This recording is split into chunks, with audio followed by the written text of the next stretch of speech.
Matapos nga po mga idol ang ilang araw na sunod-sunod na panalo, balik na nga sa pagkatalo kahapon ng Golden State Warriors na siyang dahilan bakit delikado sila na mapako na lamang sa ika-10 pwesto. Ang mahirap pa dyan, nagsisimula na naman nga pong magkaproblema ang team sa kanilang mga ginagawang play lalo na sa depensa. Sa katunayan, simula nga po nang mawala at magtamo ng injury si Jonathan Kuminga sa kanyang tuhod, hindi na naman nga umi-score o sumasalaksak sa ilalim ng basket ang mga ito. Yes mga idol, masyado nga muling pinaprioridad ng Warriors ang 3-pointer sa kanilang nakalipas na laro at madalas na lamang silang gumagawa ng puntos sa ilalim. At bagamat man naging epektibo ang ganitong klaseng game plan sa nakalipas na laban, hindi rin naman nga ito masyadong napapanindigan since hindi rin naman araw-araw mainit ang shooting ni na Klay Thompson at Stephen Curry na siyang nagiging problema ng team. Kaya kailangan pa rin naman nga po ng Golden State Warriors ang presensya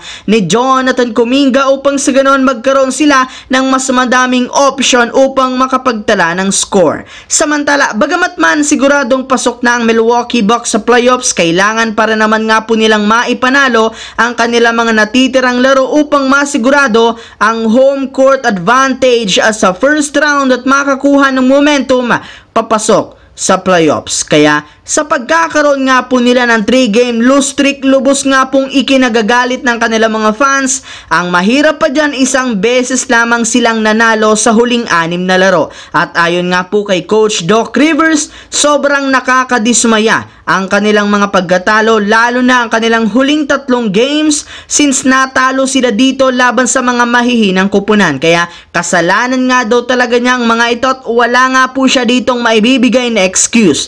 Pinangako nga po niya na gagawa siya ng mga bagong game plan upang makasabay ang Milwaukee Bucks sa mabibilis na pace ng kanilang mga kalaban. Yes mga idol, aminado si Coach Doc Rivers, nagsisimula na siyang kabahan sa kalagayan ng kanilang team since kapag nagpatuloy pa ang napakalamiyang performance, maaari nga silang ma-upset pagdating sa first round ng playoffs, lalo pat isa sa mga posibleng makatapat agad nila dito ay ang Miami Heat. Sa kabilang banda, bago pa man magsimula ang laro ng Lakers laban sa Cleveland Cavaliers, sinabi na nga po mismo ni LeBron James na wala silang sasayangin pa na pagkakataon since alam nga po niya na kailangan nila na maipanalo ang mga susunod na laro ngayong season upang magkaroon ng momentum pagdating sa playoffs o ng play-in tournament. Hindi rin naman nga niya ito binigo since nagkaroon sila ng magandang simula ang Lakers matapos maging maganda ang kanilang mga ginagawa ng mga starters sa magagandang pick and roll plays na ginawa nila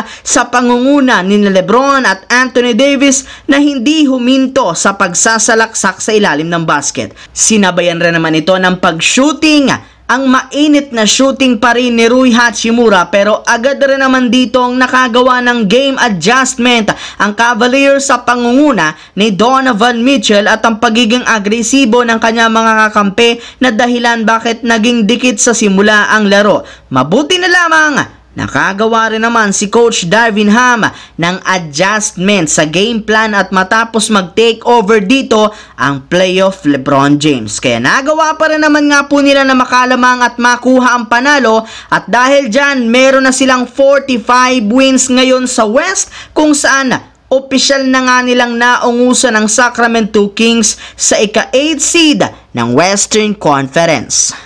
So yun lamang mga idol ang ating bagong video. Once again, this is your J-Zone TV. Huwag kalimutang mag-like at syempre mag-subscribe, pindutin ang notification bell sa akin channel para lagi kayo maging updated sa mga nangyayari sa NBA. I-follow nyo na ang ating Facebook page, J-Zone TV.